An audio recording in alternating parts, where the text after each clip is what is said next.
बिस्मिल्लाहिर्रहमानिर्रहीम। अस्सलामु अलैकुम वरहमतुल्लाहि वबरकातुहू। मोहतरम सामिईन किराम, बहुत बड़ी ख़बर आ रही है मौलाना सलमान नदवी के ताल्लुक़ से। मौलाना सलमान नदवी ने मुल्क हिंदुस्तान के वज़ीर दिफ़ा राजनाथ सिंह से की मुलाकात।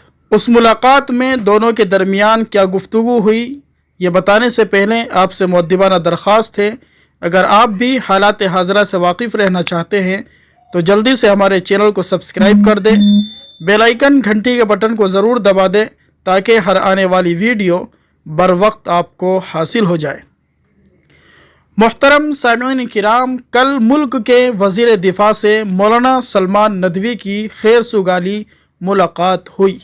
मौलाना सलमान नदवी ने इस गुफ्तगू में मुल्क के हालात पर सख्त तशवीश का इजहार किया और जिस शदीद अंदाज में वज़ीर आज़म के राजस्थान वाले बयान पर नकीर की, उससे वहाँ मौजूद सब लोग दम बखुद हो गए।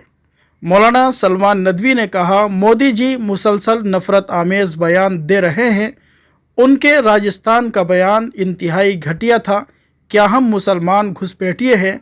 मुल्क का मुसलमान बाइज़्ज़त है। एक तरफ वज़ीर आज़म सबका साथ और पूरी दुनिया एक परिवार की बात करते हैं और दूसरी तरफ ऐसी नफ़रत वाली ज़बान। मौलाना सलमान नदवी ने तंज़न ये भी कहा कि गुजराती लॉबी को वापस भेजकर आप ही वज़ीर आज़म बन गए होते। वैसे दाद देनी पड़ेगी वज़ीर दिफ़ा की कि बग़ैर टोके पूरी बात उन्होंने मौलाना की सुनी।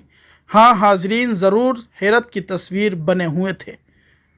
मोहतरम सामिईन किराम, दुआ कीजिए अल्लाह तबारक व तआला हमारे इस मुल्क हिंदुस्तान की हिफाजत फरमाए।